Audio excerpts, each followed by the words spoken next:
This is a Channel 9 special news report with Tom Harlow reporting on site. Here we are at the Carnegie Institute at Cold Spring Harbor in New York to interview the newest recipient of the Nobel Prize for Medicine, scientist Barbara McClintock. At age 83, has been awarded this prestigious honor for her research and discovery of transposomes in the area of corn genetics. It has not been an easy task for Dr. McClintock, but she was finally located in one of her maze gardens collecting plant specimens. She has agreed to an interview here at her laboratory. Dr. McClintock, when did you first learn that you received this great honor? Earlier today, I was studying chromosome slides under the microscope and heard it on the radio. I don't like to be tied to my phone. We have heard a lot about jumping genes. Can you tell us about the research that earned this great honor? Years and years of hard work, Tom. My research actually focuses on transposons, which are movable pieces of genetic material in maize chromosomes. These pieces of DNA can transpose to a different chromosome and affect the pigment color in kernels. In some cases, the transposon can either block the color or change the color. But it's a very complicated process. And this poster actually shows a chromosome changing color. I see. Well, what obstacles have you faced along the way? First, the genetics department of Cornell University wouldn't allow women graduates, students, and I actually received my PhD from the botany department. I felt that there was no hope for a maverick like me ever to be at a university.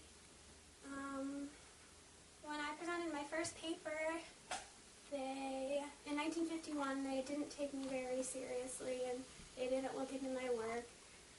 And I always knew I was right, but one can never rely on directors to be very helpful these days. I agree as well. Well, who do you credit for promoting your interests in science? My father always encouraged his children to pursue their dreams. I, from a young child, was encouraged to skate instead of do homework. So, and he always supported me going to college at Cornell. My sisters always said that I was his favorite, but I think we just both had a mutual love for science. Very unique childhood. Barbara, what do you like to do for relaxation or pleasure? Well, I love looking at chromosomes under the microscope and just enjoying nature, collecting walnuts and acorns. I also enjoy being in my lab. Enjoy being in your lab? Let's take a look around the lab for a second. Let's see what we got here. Some posters. Very nice stuff. I see you're very into books. I'm a A huge wide reader. library, yes. Very good stuff. Very interesting. I see you have a wide variety of seed plants and corn kernels. Very interesting. Yep, you could say I'm married to my corn. Oh, and back here you have corn stalks themselves, don't you?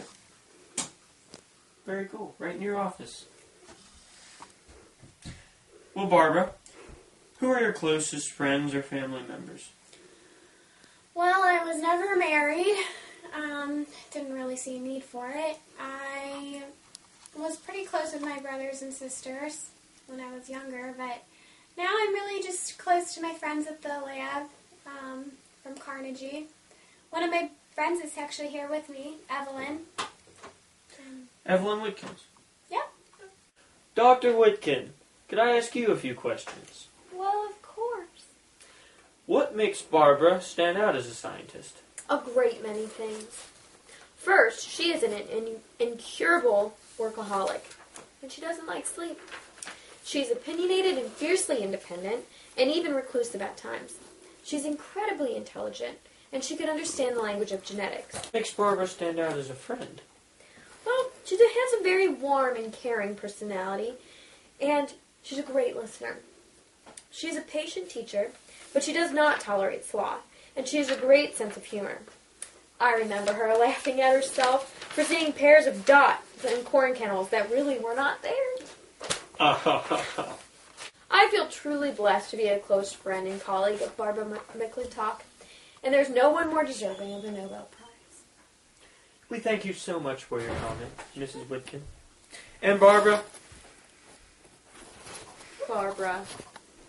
we congratulate you on this highest honor in this world of science and winning the Nobel Prize in Medicine. This would conclude our reporting for today. And stay classy, Oxford, Miami.